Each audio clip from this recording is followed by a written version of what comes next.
सो hello everyone, हम friend Rahul and welcome back to another vlog. और भाई देख लो, आज मैं कहने का फ्रेम में वंस अगेन लगी हुई है अपनी लाल परी। और लास्ट वाले ब्लॉग को हम लोगों ने यहीं से स्टार्ट किया था एंड वंस अगेन हम लोगों ने अपने ब्लॉग को यहीं से स्टार्ट किया है।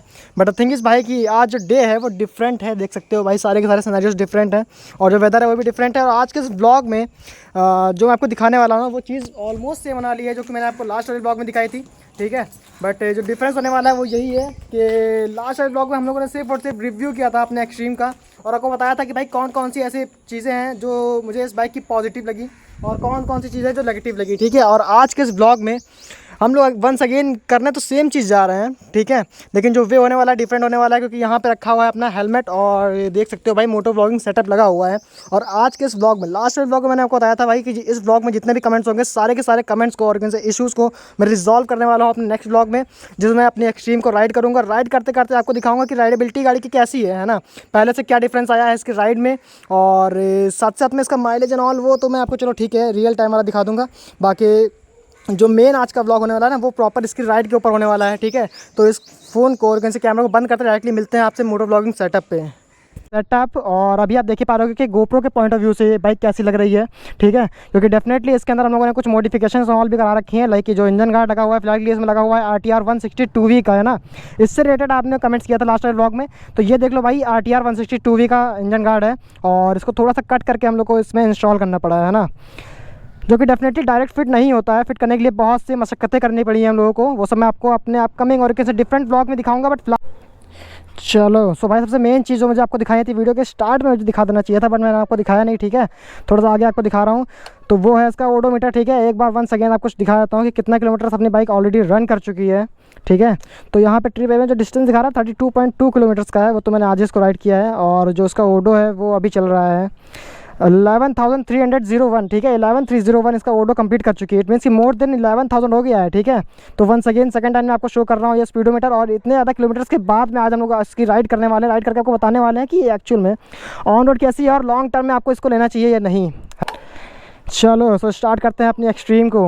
अच्छा हाँ, पहले आपको कुछ कमेंट्स देखने थे जो आपने लास्ट वाले व्लॉग में किए थे ना, तो एक बार उसको खोलता हूँ फटाक से, आपको रिप्लाई देता हूँ ऑन लाइव, है ना, क्योंकि मैंने आपको बोला था कि लाइव आंसर दूंगा मैं आपको, ठीक है। तो मेरे वाले में कोई इशू नहीं है, इंजन में सिर्फ सेल्फ बहुत लेट स्टार्ट होती है। तो भाई अगर सेल्फ की प्रॉब्लम आ रही है आपकी बाइक में ना, तो सबसे पहले दो चीज़ देख लो, ठीक है। वो सबसे पहली चीज़ तो हो गई आपकी बैटरी और दूसरी चीज़ हो गया उसका स्पार्क प्लग, ठीक है। ये दो चीज़ें ऐसी होती है जिसकी वजह से बाइक का सेल्फ लंबा पड़ता है गाड़ी में। और उसके बाद इंजन काउल अच्छा लग रहा है, थैंक यू सो मच भाई। इंजन काउल मैंने लगाया था RTR का, जो कि मैंने आपको बता ही दिया, ठीक है। और एक बार अच्छे से दिखाओ मॉडिफिकेशन, लो देख लो भाई, अच्छे से देख लो एक बार कि इंजन काउल कैसा लग रहा है अपनी गाड़ी के ऊपर, है ना। देख लो RTR का है, स्टॉक फिट नहीं है, as I told you in the starting, है ना। And it wasn't easy to fix it man. और उसके बाद देख लो lots of love from Jaipur. Number plate कैसे चिपका है, नंबर प्लेट का, हाँ यार नंबर प्लेट देख लो। तो ये जो नंबर प्लेट हम लोगों ने लगाई है कस्टम बिल्ड है, ठीक है, खुद से बनवाया है ये पत्ती इसका, और बनवा के इसको सब निकलवा के इसका अलॉय निकला था, इसका मडगार्ड निकला था, देन यहाँ अंदर से चोका गया था इसको, जो क्या कहते हैं उसे, नट्स वाले उसको, है ना। और उसके बाद ये प्लेट फिक्स की गई है और फिक्स होने के बाद में जो ये फ्रेम था इसका, ये उसके ऊपर लड़ भी रहा था, बट उसके बाद हम लोगों ने इसका फ्रेम हटा दिया है। अब फिलहाल ये एकदम सही है, कोई भी इशू नहीं आ रहा हम लोग को इस नंबर प्लेट से, है ना। नंबर प्लेट कैसे चिपका ये भी पूछ रहा है। माइलेज तो भाई मैं आपको क्या ही बताऊं। देखो एक बार मैंने आपको इसके 3 या 4 माइलेज टेस्ट में आपको ऑलरेडी दे चुका हूँ। जब ये गाड़ी बिल्कुल नई आई थी तब मैंने आपको दिखाया था कि सिटी के अंदर ये माइलेज निकाली थी 70 किलोमीटर पर लीटर का, ठीक है, जो कि बहुत ज़्यादा था। और उसके बाद मैंने एक माइलेज टेस्ट दिखाया था जिसमें कि गाड़ी निकाली थी 25 किलोमीटर पर लीटर का, जो कि था इसका ड्रैग रेस वाला माइलेज। और हाईएस्ट माइलेज तो 70 का ही निकल रहा है, नॉर्मली 50-55 देती है सिटी में। और लॉन्ग टर्म के लिए कैसी है, लेना चाहिए कि नहीं, देख लो भाई 11,000 चल चुकी है, अब तक कोई इशू नहीं आया, रोड पे कभी खड़ा नहीं किया इस बाइक ने मुझे, ठीक है। तो लॉन्ग टर्म रिलायबिलिटी तो मैं डेफिनेटली नहीं बता सकता, क्योंकि हीरो में आप जाते हो तो इसके लुक्स एंड इलेक्ट्रॉनिक्स की तरफ जाते हो, इसका इंजन रिफाइनमेंट भले ही अच्छा हो, लेकिन जो रिलायबिलिटी है उसको लेकर मैं ज़्यादा नहीं बोल सकता, है ना, क्योंकि जो पैकिंग है वो चेंज होती रहती है हमेशा टाइम। वैसे इस गाड़ी में ऐसे पैकिंग चेंज नहीं हुई है, सिर्फ और सिर्फ टाइट कराया था हम लोगों ने नट्स को। हाईवे माइलेज कितना है, many Riders said that extreme is full problems instead of. देखो भाई अगर आप ये कहते हो कि वो स्पेसिफिक बाइक के बारे में है, कि अगर आपको लग रहा है कि कोई बाइक में बहुत ज़्यादा प्रॉब्लम आ रही है, तो वो एक स्पेसिफिक बाइक नहीं है। अरे भाई सब बच्चे ही घूम रहे हैं, राइड दे दूँ? कितने लोग आ पाएंगे इस पे? एक मैं ही भागूंगी। अच्छा चलो, ये स्पोर्ट्स बाइक नहीं है जो भागेगी बहुत तेज़। चलो बैठो, आओ। बस, और कहाँ तक जाओगे? सही। अब क्या खा रहे हो? जा रहा हूँ, म्यूनसिपल तक जाऊँगा बस। चलो तुम ये ऊपर 32 इसको दे। अच्छा चलो चलो, एक और राइड स्टार्ट करते हैं।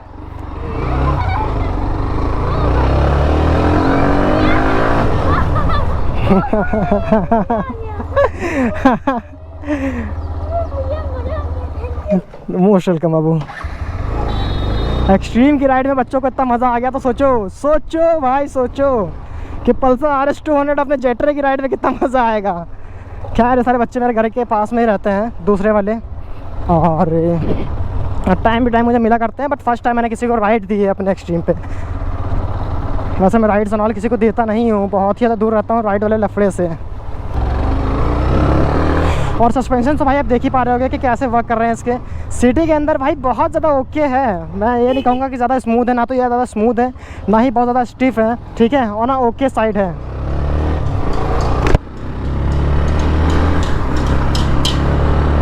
एंड डेफिनेटली मैन, इस इंजन कॉल एंड जो ये बारन मिरर्स हैं, इसके बाद में इस बाइक के जो ऊपर जो रिएक्शन होता है ना, वो बहुत ही ज़्यादा गजब का होता है। And doesn't feels like 125 at all, ठीक है, बता दी। और टायर्स की ग्रिप देख रहे हो, टायर्स की ग्रिप देख रहे हो किस लेवल की है साले को। फुल ऑन अनफिल्टर्ड व्लॉग में करने का ट्राई करूँगा, ठीक है, यही ट्राई करूँगा कि क्लिप्स को मैं नहीं काटूँ। वैसे मुझे एक दो जगह काटना पड़ जाएगा क्योंकि कुछ ऐसे लोग दिख गए इसके अंदर, जिसकी वजह से मुझे व्लॉग को कट करना पड़ा, बट स्टिल जो गाड़ी का पुल है वो अभी भी सही आ रहा है। वैसे अभी गाड़ी रोड मोड पे लगी हुई है, ठीक है, और मोड्स को लेके बहुत ज़्यादा इफेक्टिव चीज़ मैं आपको बताना चाहूँगा कि भाई देखो, जो रोड मोड पे गाड़ी लगी रहती है ना, तो रोड मोड पे गाड़ी हमेशा जो माइलेज है उसको ओके निकालने का ट्राई करती है। और जो इको मोड है उसमें तो भाई माइलेज की बात ही छोड़ो, सब कुछ ख़त्म हो जाता है आपकी बाइक में। लाइक अभी मैं लगा दिया इसको, देखो इको मोड पे, ठीक है। अब इको मोड पे थोड़ा रिस्पांस देखना एक बार ज़रा कितना कम हो गया। वैसे जो मोड्स वगैरह हैं इसको मैं यूज़ नहीं करता, ठीक है, गाड़ी मेरी लगी रहती है हमेशा ही लगी रहती है अपने रोड मोड पे। जैसे अभी फिर से मैंने लगा दिया क्योंकि इको मोड पे बिल्कुल पावर ख़त्म हो जाती है। और जो इसका पावर मोड है ना, वो पावर मोड थोड़ा सा जर्की इन द सेंस कि ऐसा नहीं कह रहा हूँ कि मैं थोड़ा दे रहा हूँ तो रिस्पांस तुरंत क्विक हो जा रहा तो उड़ जा रही है गाड़ी, ऐसा नहीं है। वो जर्क दे रहा है, देखो थोड़ा सा लेट कैसे रिस्पांस कर रहा है। लग गया है ये पावर मोड पे, ठीक है, थोड़ा ब्लिप किया, लग गया, ठीक।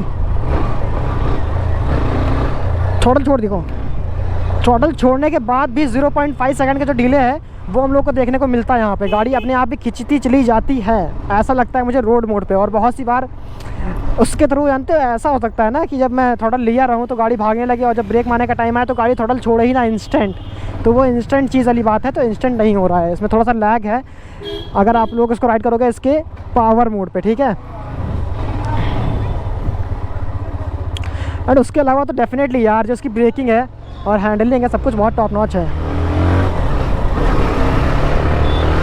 ओवरटेक कर लिया भाई। ओवरटेक करने के लिए गाड़ी जब पावर मोड पे रहती है ना तब अच्छे से ओवरटेक कर पाती है। इको मोड पे या फिर इको मोड पे तो होता ही नहीं ओवरटेक, ठीक है।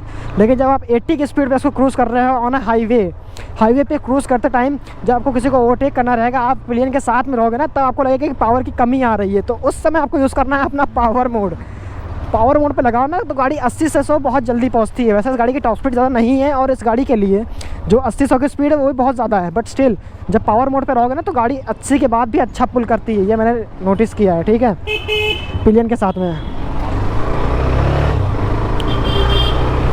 और गाड़ी में फ्यूल बिल्कुल भी नहीं है, ठीक है। लास्ट वाले व्लॉग मैंने आपको दिखाया था, जय साई राम, उसके बाद से फ्यूल अप नहीं हुआ है गाड़ी में। और अभी मैं जा रहा हूँ इसमें फ्यूल अप करवाने के लिए।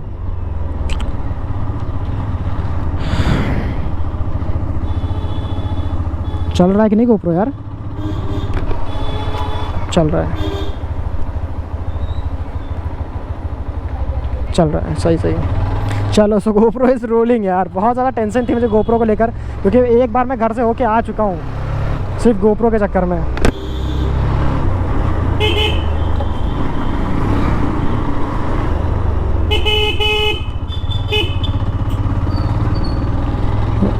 मैं ज़िंदगी में क्या बताऊँ, मैं ओह माय गॉड, नीरज जा रहा है भाई, नीरज जा रहा है। तो कार वाला बंदा हो गया ये,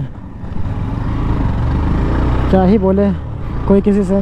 खैर हम लोग अभी एक्सट्रीम पे आते हैं ना, हम लोग अपना ब्लॉग कर रहे हैं तो एक्सट्रीम पे आते हैं।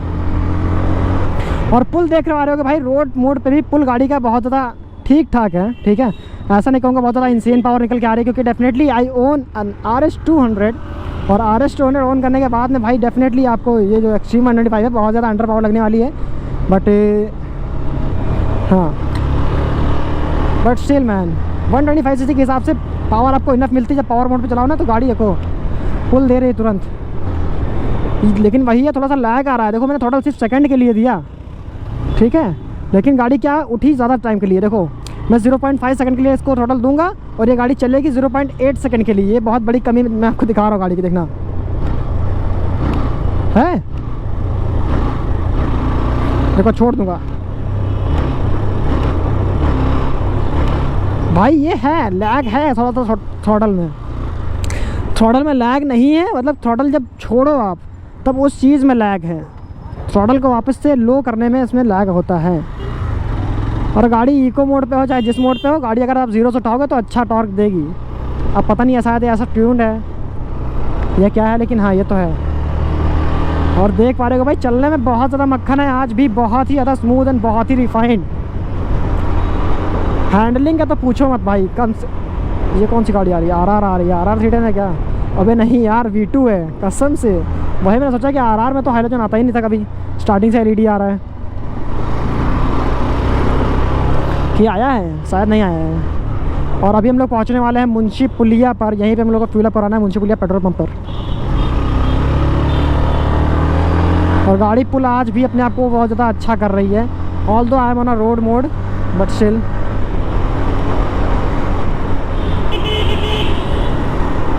हैंडलिंग गाड़ी की अच्छी है क्योंकि गाड़ी बहुत ही ज़्यादा लाइट और निम्बल है। निम्बल बाइक के साथ साथ में जो उसकी हैंडलिंग है ना वो थोड़ी सी एजाइल भी रखी गई है। गाड़ी का जो वेट है ना वो भारी है, 134 kgs की है, ठीक है। जितने सीसी की गाड़ी नहीं है उससे ज़्यादा तो इसका वेट है उतने किलो का। बट सिर्फ इतने वेट की वजह से जो फ़ायदा है, एडवांटेज अपनी गाड़ी को वो ये मिलता है कि ये गाड़ी रोड से बहुत ही ज़्यादा चिपक के चलती है, समझ रहे हो। ट्रैक्शन को लूज़ नहीं करती क्योंकि जो उसमें टायर्स लगे हैं वो मैंने आपको दिखाई दिया कि लीन करते टाइम कितने ज़्यादा अच्छे ग्रिप्स प्रोवाइड करते हैं। और ग्रिप्स के साथ साथ जो कॉन्फिडेंस लेवल होता है ना वो भी बहुत ज़्यादा अच्छा खासा रहता है। तो कुछ ऐसे टायर्स होते हैं अपनी एक्सट्रीम में, जो कि रियर में आता है इसका 120 सेक्शन का टायर, और जो फ्रंट इसमें आता है 90/90। एंड वैसे तो इस गाड़ी को लिए हुए मुझे 6 मंथ्स प्लस हो चुका है, बट स्टिल आज भी ये गाड़ी एकदम नई की तरह चलती है, कोई भी दिक्कत नहीं है। दिक्कत तो भाई स्टार्टिंग से अब तक कोई नहीं है, ठीक है। आगे वाला टायर थोड़ा सा जान चल रहा था स्टार्टिंग में जब गाड़ी लिए थे लोगों ने, तो इसी चक्कर में हम लोग को 4-5 बार सर्विस सेंटर विजिट करना पड़ गया। उसके अलावा देखा जाए तो कोई मेजर इशू नहीं था ऐसा जिसकी वजह से मतलब गाड़ी बंद हो रही हो, चल ही ना रही हो, रोड पर खड़ा करा दी हो, ऐसा सीन नहीं था। काम लोग का चल रहा था, रोज़ काम नहीं रुकने दिए गाड़ी, इतना समझ लो आप लोग।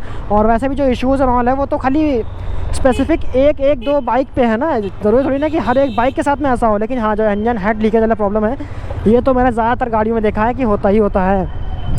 चलो तो फ्लाइट पे पहुंच चुके हैं हम लोग फ्यूलिंग स्टेशन पर, फटाक से फ्यूल अप। चलो भाई, तो फ्यूल अप हो चुका है डन। 94.69 रुपीज़ का फ्यूल चल रहा है इस समय, और 4.07 लीटर आया है, और 385 रुपीज़ में। चलो भाई, तो वन सेकेंड स्टार्ट करते हैं हम लोग अपनी राइड को। राइड को ज़्यादा लंबा नहीं रखेंगे, डायरेक्टली चलेंगे हम लोग अपने घर की ओर, ठीक है। क्योंकि डेफिनेटली आज रात में मुझे कुछ और शूट करना है अपने जेट ट्रे के ऊपर। ये तो मैं सिर्फ इसीलिए कर रहा हूँ ताकि आप लोगों को कुछ पता चल जाए भाई, क्योंकि जिन लोगों ने मुझे सब्सक्राइब किया था ना एक्सट्रीम के नाम से, उन लोगों को वर्थ रहा है मुझे सब्सक्राइब करना। ऐसा ना हो कि भाई बस स्टार्टिंग में ब्लॉग बना दिया फिर एक्सट्रीम को भूल गया, ऐसा ना हो, है ना। तो बात कर रहे थे हम लोग इसकी पावर मोड की ना, तो पावर मोड जब हाईवे पे यूज़ किया गया है इस तरीके से मैंने आपको बताया ना कि ओवरटेक करने के लिए पावर मोड लगा दो, और 80 के बाद आप 80 से 100 ज़्यादा जल्दी जा सकते हो और ओवरटेक आराम से कर सकते हो पावर में, किसी भी टाइप का लैग फील किए बिना। बट उसके अलावा पावर मोड तो भाई गाड़ी में सिर्फ और सिर्फ एक ही टाइम लगता है, जो कि है अपना एक्सप्रेस वे पहुँचते ही। इट मीन्स कि ड्रैग रेस के टाइम पे। और ड्रैग रेस के अलावा हम लोग पावर मोड कभी लगाते नहीं है, ठीक है, कोई यूज़ नहीं है। मतलब यूज़ तो भाई डेफिनेटली है, बट हाँ अभी ये समझ लो गाड़ी 100 सीसी के हिसाब से चल रही है।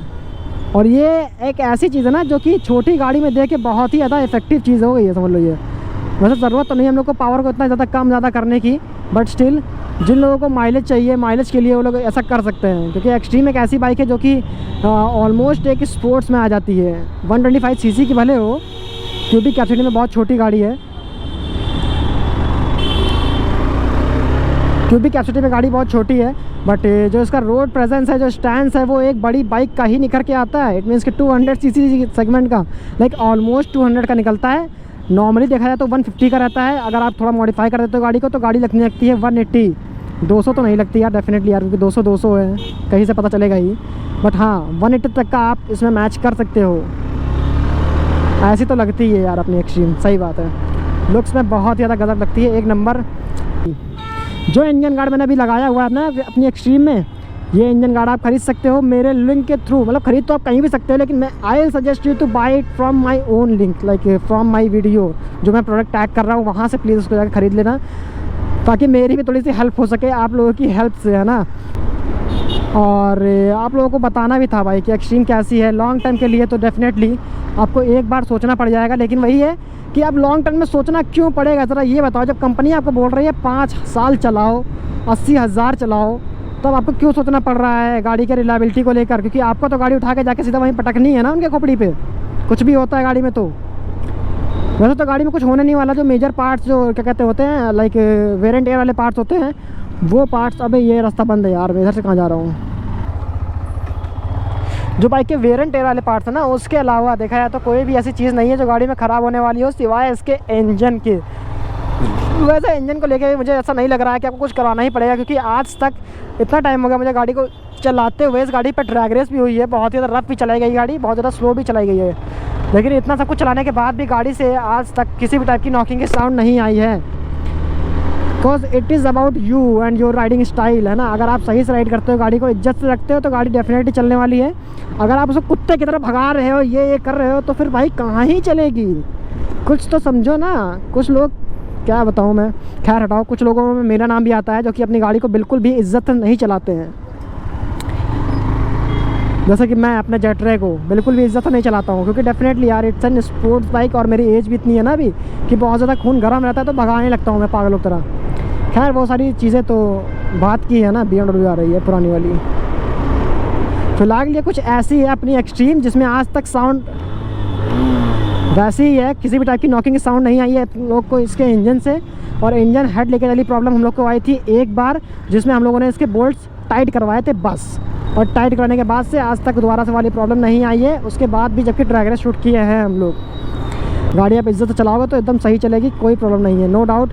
एनी डे मैं आज भी आपको रेकमेंड कर सकता हूँ एक्सट्रीम 125R, ठीक है। लेने के बाद मैं आपको बता रहा हूँ, ठीक है। इतना टाइम चलाने के बाद, इतना टाइम चला लिया है, इसका रोड प्रेजेंस स्टैंड देख लिया, देखो कहीं ना कहीं गाड़ी में, गाड़ी के इंजन से उतनी ज़्यादा भरोसेमंद वाली फीलिंग नहीं आती है ना। क्योंकि एक ये हीरो का इंजन बना हुआ है ना, इसलिए। लेकिन ये समझ लो भाई कि हीरो के ब्रांड में सिर्फ 2 ही एक ऐसी बाइक्स है जो सबसे ज़्यादा सेल होती हैं अपने इंडियन मार्केट में, जो कि हो गई फर्स्ट ऑफ ऑल उनकी Splendor and second one is extreme. तो समझ लो भाई दोनों गाड़ियाँ सबसे ज़्यादा सेल होने वाली हैं अपने इंडियन मार्केट में। और 125 सीसी सेगमेंट में ना सबसे ज़्यादा सेल होने वाली, जय माता दी, 125 सीसी में जो सबसे ज़्यादा सेल होने वाली बाइक है वो अपनी एक्सट्रीम है एनी डे। अब ऐसा तो नहीं है भाई कि गाड़ी ख़राब है तब भी तो लोग खरीदे आ रहे हैं, कुछ तो है ना गाड़ी में बात, इसलिए ख़रीद रहे हैं। हाँ वो बात अलग की है कि इशू आता है गाड़ी में, इशू आता है, वो एक गाड़ी का अलग पार्ट है, वो गाड़ी का एक अलग पार्ट है। लेकिन जो इसका ब्रांड है ना, उस ब्रांड ने इसको रिजॉल्व करके रखा है, क्योंकि उसने इसका जो वारंटी है वो 5 ईयर्स का कर दिया है। तो 5 ईयर्स का वारंटी के साथ में अगर आपको गाड़ी मिल रही है तो सोचने वाली बात नहीं। बट यही है कि आपको थोड़ा सा टाइम निकालना पड़ेगा, वहाँ जाना पड़ेगा, थोड़ा सा माथा पच्ची करनी पड़ेगी, तभी आपका काम हो पाएगा। वैसे तो ईजी नहीं है, और ये ज़रूरी भी नहीं है कि आपकी बाइक में वो इशू आए ही आए, ये ज़रूरी नहीं है। चलो so I think it's time to end this video and this vlog, क्योंकि मैंने आपको एक्सट्रीम के बारे में सब कुछ बता दिया है, ठीक है। इसकी ब्रेकिंग वैसी ही है, टायर्स भी वैसा ही है जैसे स्टार्टिंग में प्रोवाइड कर रहे थे, ग्रिप्स वैसा अभी भी प्रोवाइड कर रहे हैं। और जो साउंड है उसमें मुझे कोई भी दिक्कत नहीं लगी, साउंड आज भी गाड़ी उतना ही कर रही है, 1% भी साउंड इसका बढ़ा नहीं है। और क्या था रिलायबिलिटी के बारे में मैंने आपको 400 लाइन बता रखी है, ठीक है। लुक्स के बारे में बताने की ज़रूरत ही नहीं है, किल्ड इट मैन। वाह यार एस 400 क्या लग रही है। तो यही सारी चीज़ें थी अपनी एक्सट्रीम 125R के 2026 वाले वेरिएंट के बारे में। एंड आई होप कि आपको समझ में आ गया होगा भाई कि आपको ये गाड़ी लेनी चाहिए कि नहीं, क्योंकि अभी गाड़ी को लॉन्च हुए 6 महीने से भी ज़्यादा हो चुके हैं, और मैंने इसको 10,000 से ज़्यादा चला दिया है। तो उतना चलाने के बाद कुछ ऐसा है मेरा रिव्यू अपनी एक्सट्रीम को लेकर। And that is it. ज़्यादा एक्सप्लेन नहीं करेंगे, डायरेक्टली एंड करेंगे इस वीडियो को। मिलते हैं आपसे नेक्स्ट व्लॉग में। Till then ride safe and yes भाई, थैंक्स फॉर वॉचिंग। चलो मिलते हैं आपसे नेक्स्ट व्लॉग में। Love you all.